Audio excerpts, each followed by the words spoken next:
Welcome back. This is the second part, following on from the first part on my video on the Scrap Iron Flotilla's first year or so in the Mediterranean. Now, if you haven't watched that first video, I'd recommend you go back and have a look at it. I will link it in the pinned comment, but just as a heads up, you might be a little lost if you haven't seen it. If not, feel free to stick around and muddle through. You might figure out where you're up to.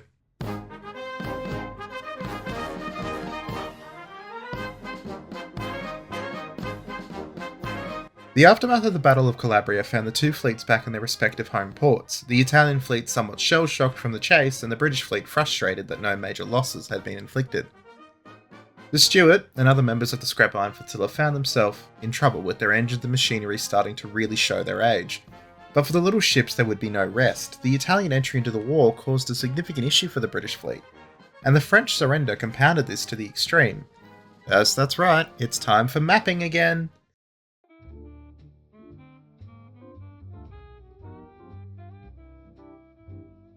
Right, so this is where we have arrived following the fall of France and the entry of Italy. This part of Africa is Vichy French controlled, so it's a big no-go zone for the Royal and Royal Australian navies. Over here, of course, is Gibraltar, controlling the entrance to the Med. It is defended by Force H of the Royal Navy. The main British and Australian fleet is based here in Alexandria, and its purpose is to defend Suez and the canal. If the canal falls, then Germany has a straight shot at the Iraqi oil fields, and nothing can really stop them. Italy is well placed to do this, owning Libya and being able to make a straight run from Sicily and southern Italian ports to Libyan ports such as Tripoli. However, there was a thorn in the side, a big one, and on that thorn pivoted the entire Mediterranean war: Malta. Not as long as of a geography lesson this time, but I feel like it's really important that we keep in mind how the map is changing. We will come back to it shortly when other major campaigns begin, most likely in the third part of this video, because there wasn't meant to be a third part, but I've realised just how big the Battle of Matapan is, so there's going to be a third part.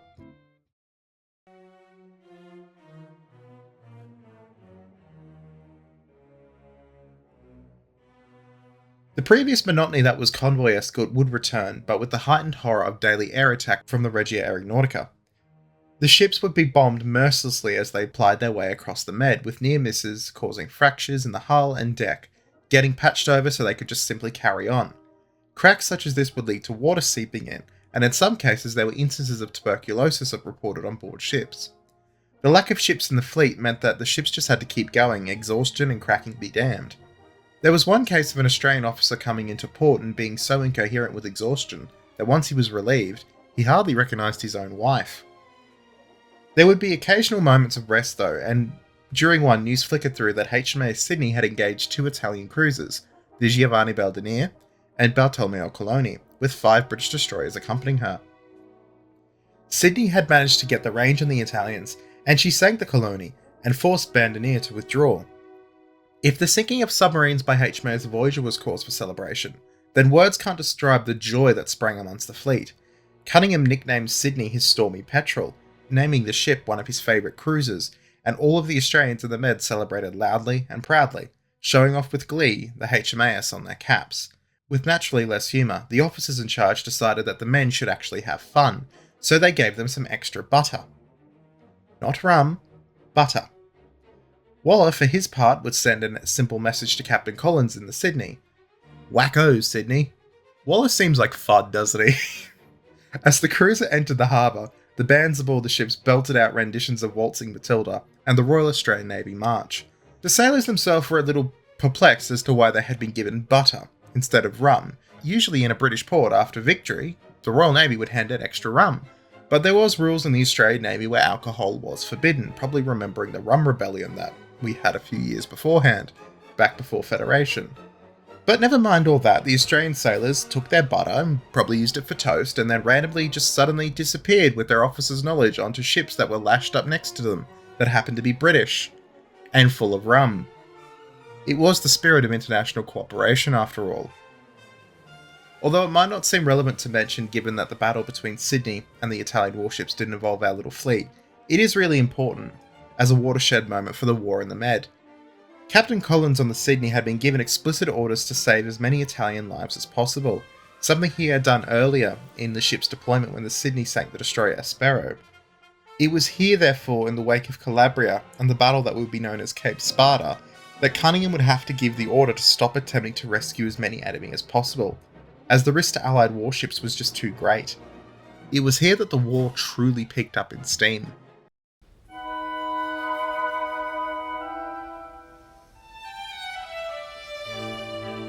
It had been a running joke since the ship set off from Australia that they were being held together by string and chewing gum.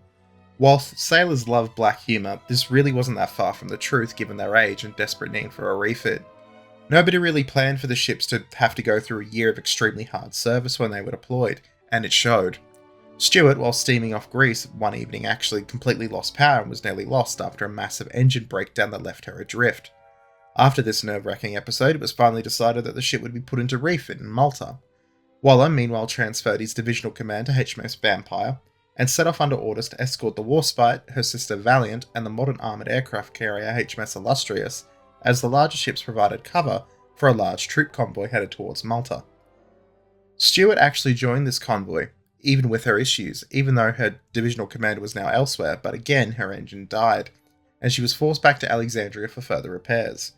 On the way back to Alexandria, the sonar operator aboard detected a large ping while the ship was laying in wait outside the harbour entrance, and for the next day the Stuart would cross back and forth, dropping patterns of charges, forcing the submarine to the surface with the help from a British destroyer sent to assist.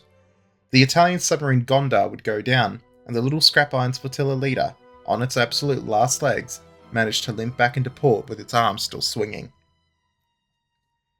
As the weeks dragged on, the crews became even more bored, just the same old back and forward journeys intermixed with utter terror, that is, until the 11th of November, when the British fleet set out to deliver a massive blow to the Italians.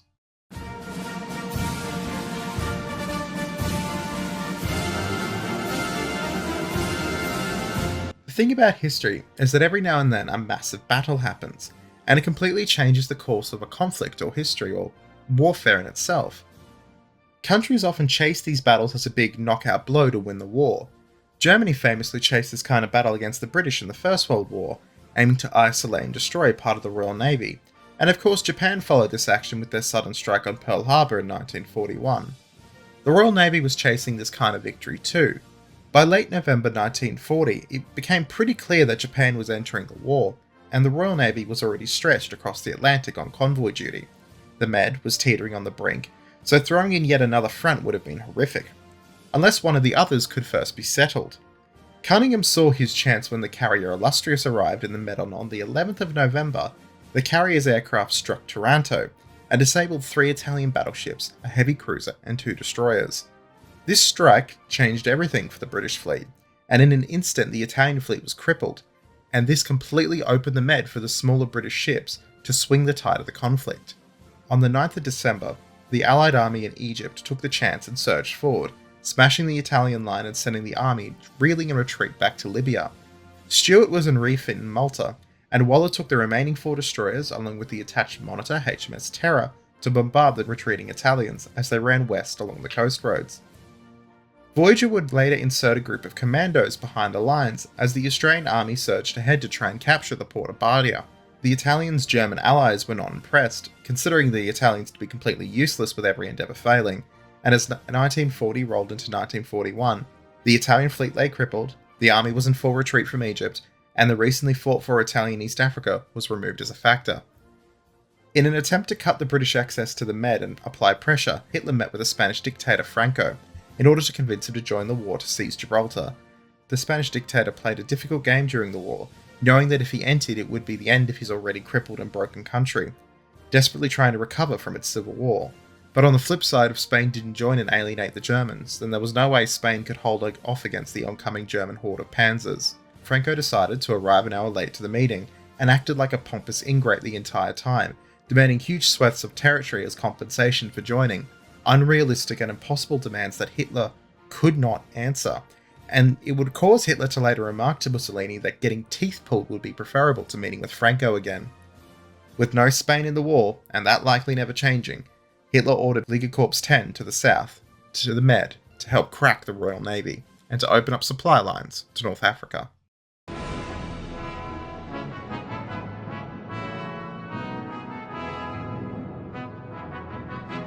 The beginning of 1941 marks the last 11 months of our flotilla's service in the Mediterranean.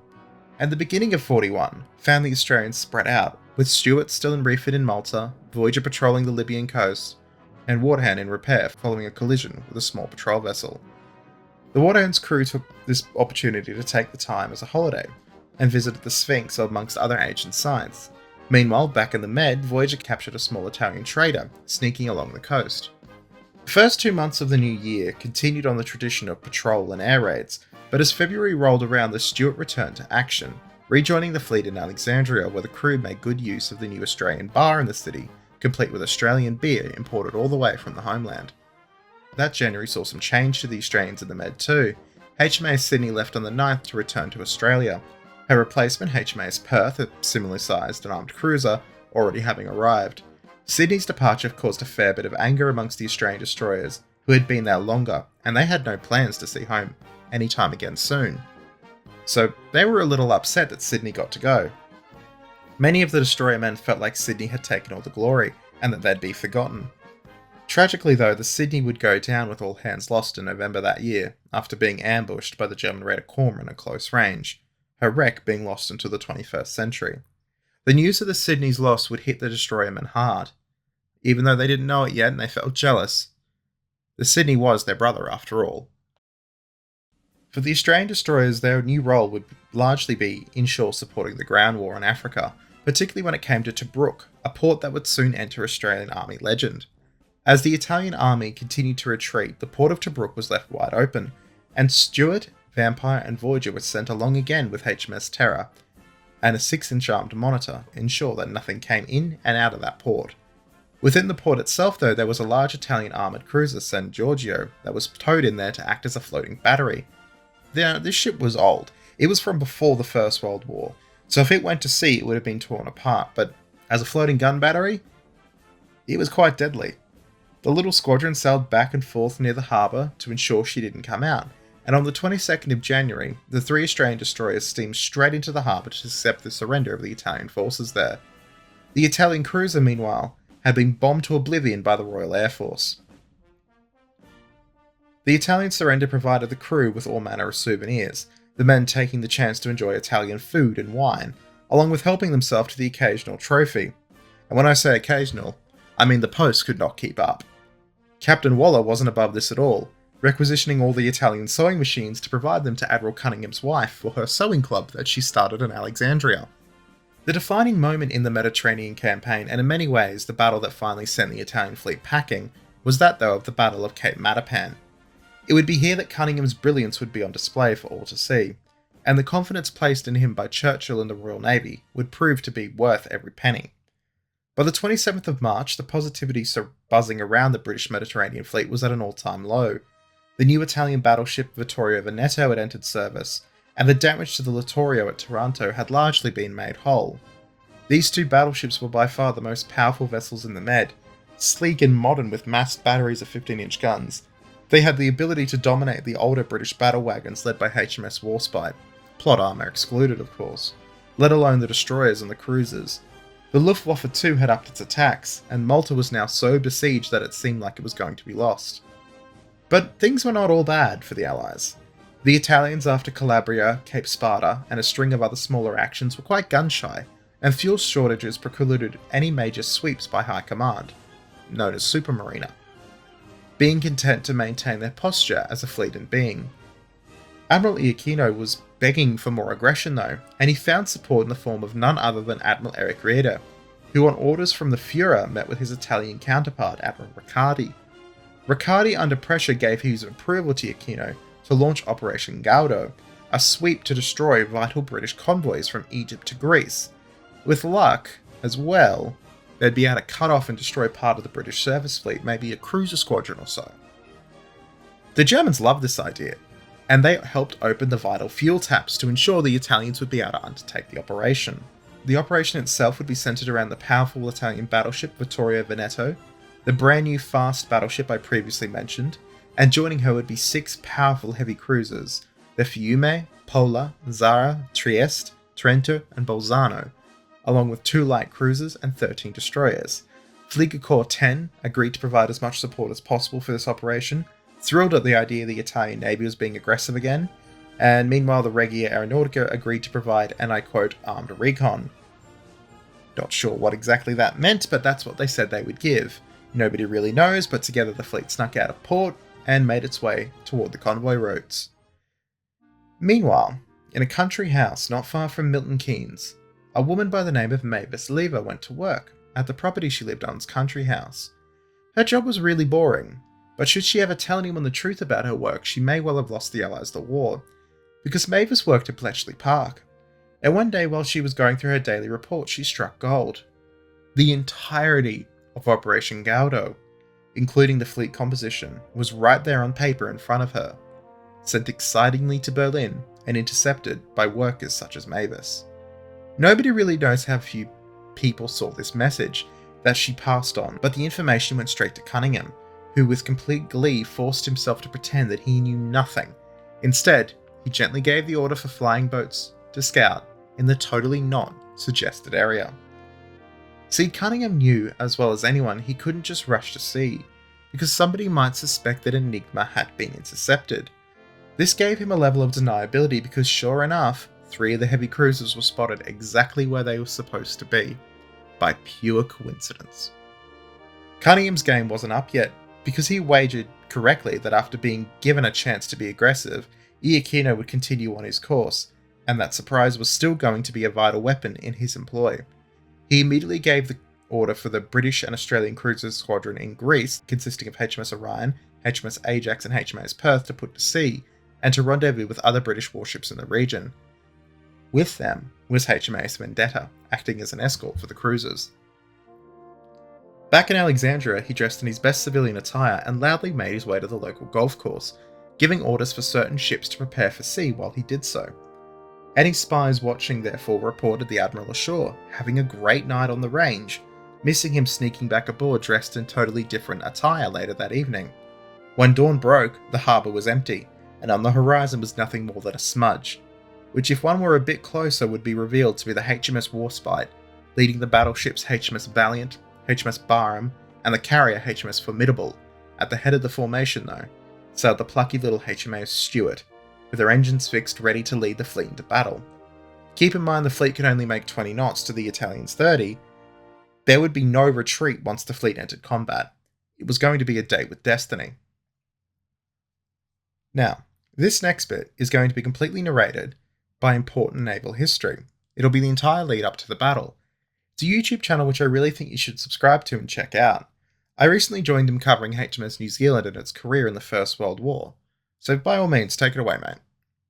Thanks, History of Everything. Before we get into the battle, which starts on the 27th, I think something interesting to note about the Italian force is Admiral Angelo Iachino and his obsession with secrecy.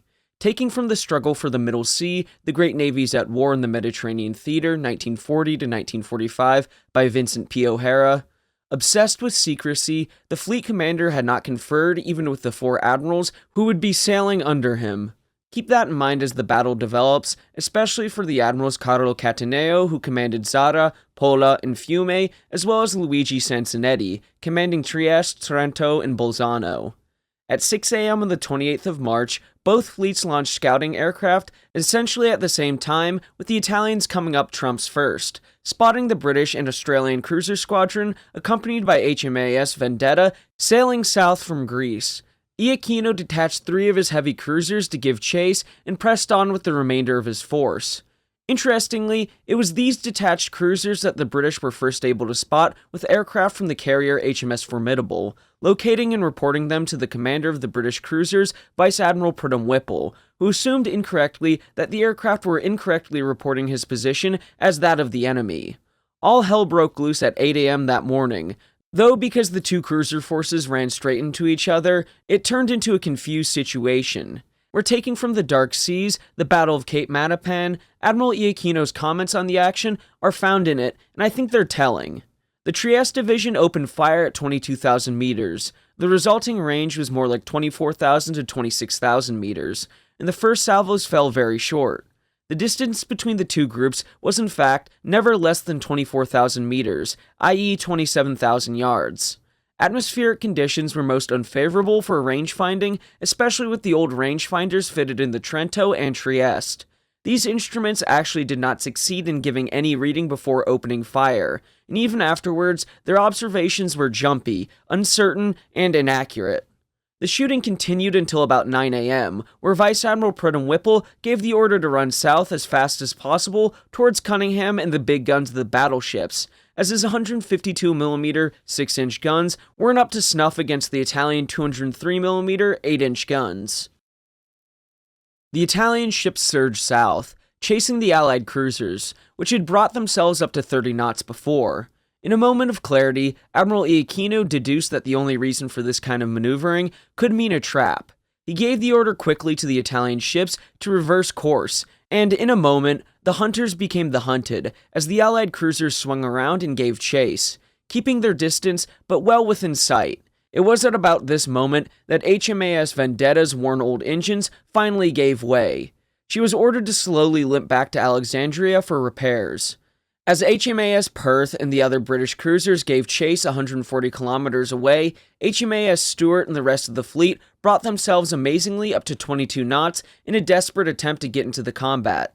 This lull gave Cunningham the chance to take stock, and he sent out aircraft from Formidable at around 10 a.m., searching for that still elusive Italian battleship that he knew from Ultra had to be around.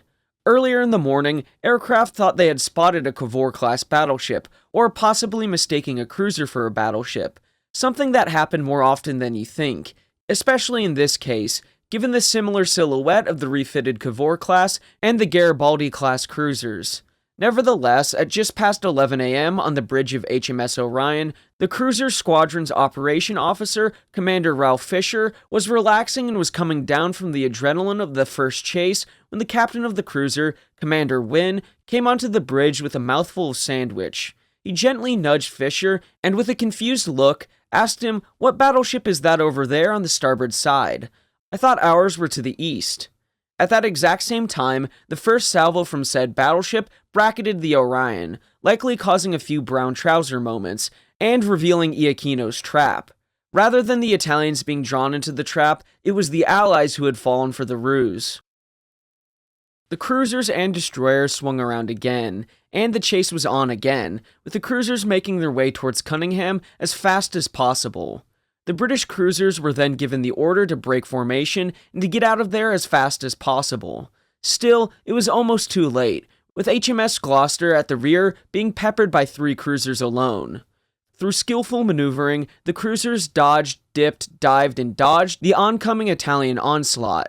Cunningham listened to the reports in agony, and to try to save his cruisers, he ordered Valiant to break formation and charge as fast as possible towards the Italians, while aircraft from Formidable launched a torpedo strike.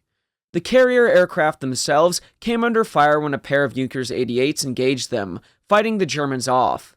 The Allied aircraft began their assaults, and although the torpedoes all missed, Iachino realized the jig was up. There was at least one carrier nearby, and that meant battleships.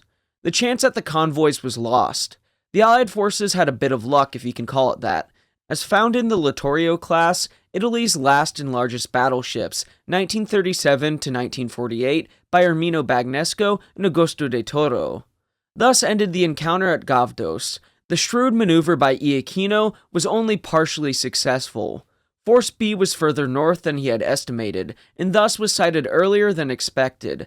Opening fire on receiving the recognition signal caused the enemy to turn tail rapidly, and thus the maneuver by the 3rd Division was in vain as well.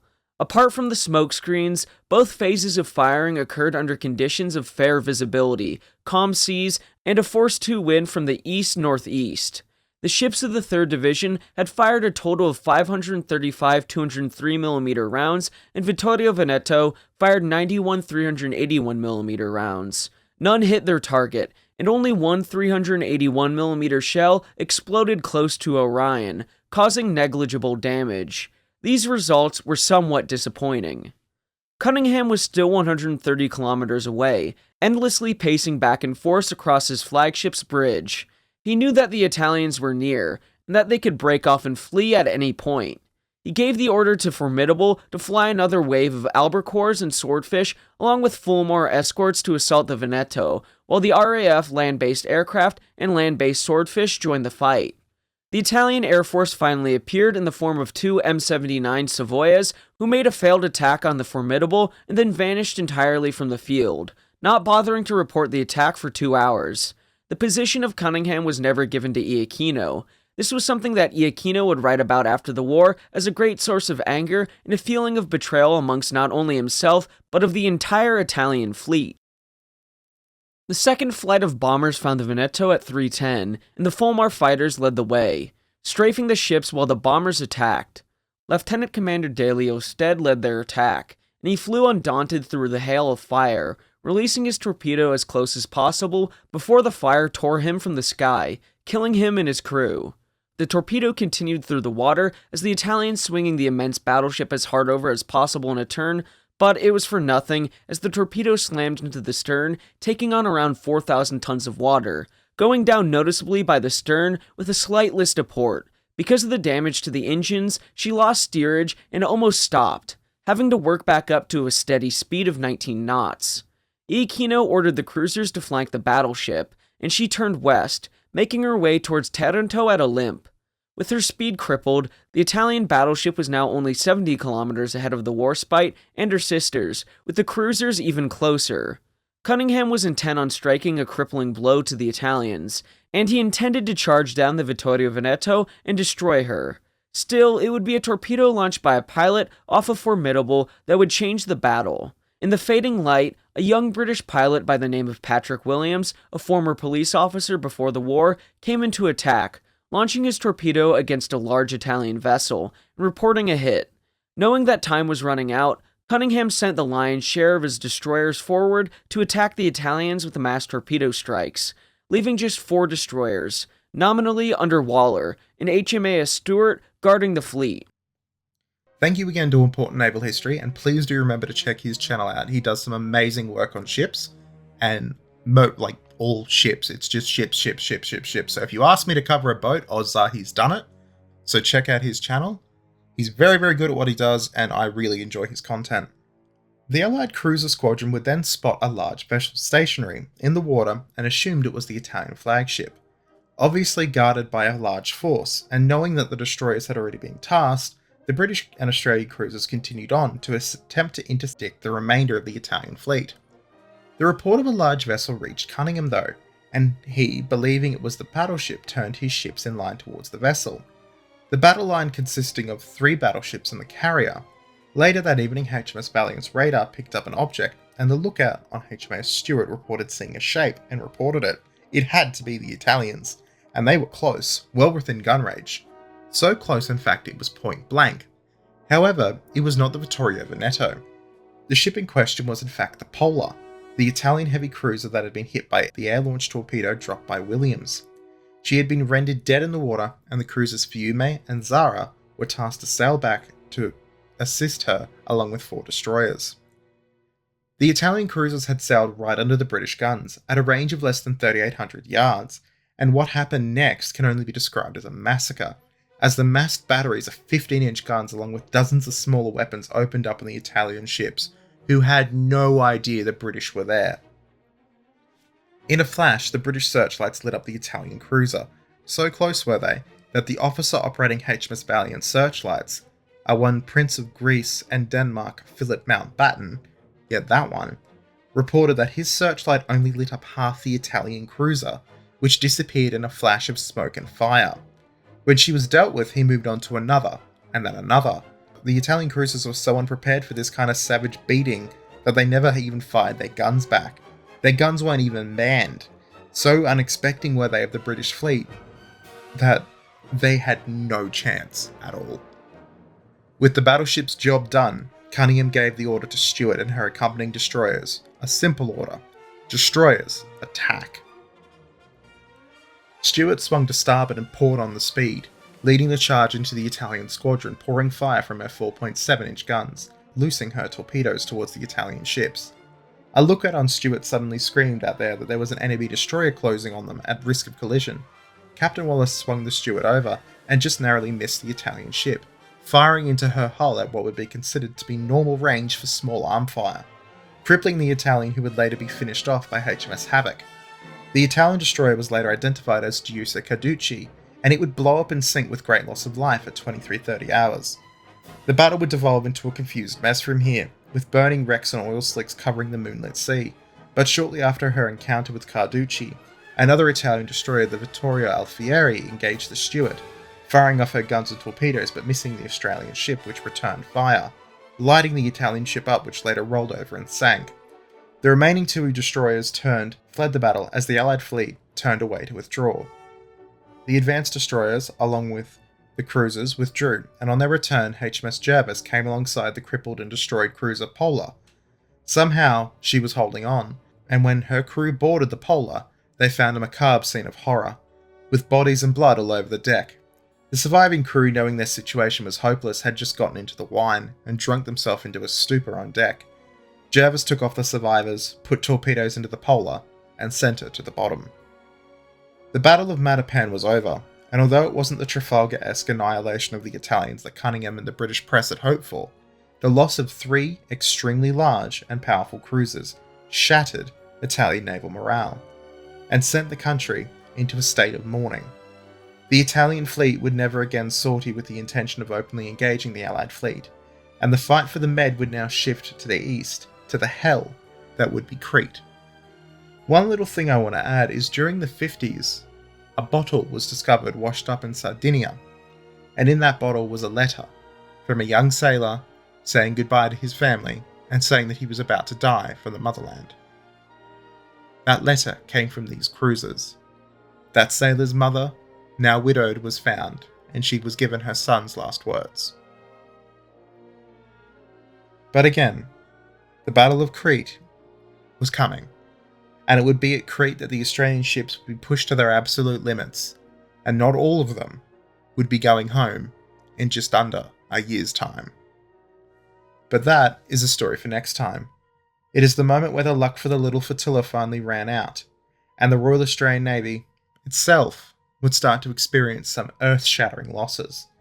With the Italian Navy effectively confined to port, you may think the war in the Med was won, but make no mistake, this is just the beginning. Thank you again to Important Naval History for joining me in this video. That totally wasn't supposed to be out 2 months ago, and the only reason it wasn't out 2 months ago is because I didn't send him the script fast enough because I was procrastinating writing about the Russian Navy again. Yeah, no, I would never do that. But either way, thank you so much for joining me in this, and I really enjoyed his part, and I hope you all did too, so check out his channel again. Like, comment, subscribe, Discord links in the bio. Yes, I'm making more videos about things that make me happy because I have just done the Holocaust video and it was miserable. So, enjoy some boat stories for a while, and I'll catch you next time.